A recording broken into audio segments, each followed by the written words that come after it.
মা আনন্দময়ী ও শক্তিরূপিণী দেবী সনাতন ধর্মে পূজ্য। অসুর নিধনের জন্য তিনি মহামায়া রূপে স্বর্গে অবতীর্ণ হয়েছিলেন।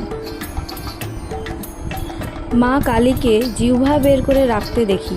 মা এখানে শুধু জিহ্বা বের করেই রাখেননি, তিনি লাল জিহ্বাকে সাদা দাঁত দিয়ে কামড়ে রেখেছেন। এখানে সাদা রং সত্যগুণের প্রতীক, লাল রং রজগুণের প্রতীক। লাল জিহ্বাকে সাদা দাঁত দিয়ে কামড়ে ধরার অর্থ সত্যগুণ দিয়ে রজগুণকে দমন করা।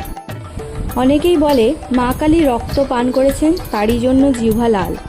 রক্ত পান করলে তো দাঁতে লাল রক্ত লেগে থাকতো, কিন্তু তা তো নেই। মা কি সন্তানের রক্ত পান করবেন? তা কেন করবেন? অনেকেই বলেন শিবের উপর দাঁড়িয়েছেন বলে জিহ্বায় কামড় দিয়েছেন। শিব বলেছেন আমাকে যদি তিনি শক্তি দেন তাহলে আমি শিব, নচেত আমি শক্তিহীন শিব হয়ে যাই। তাই তিনি মায়ের পদতলে, সবই শক্তির অধীন।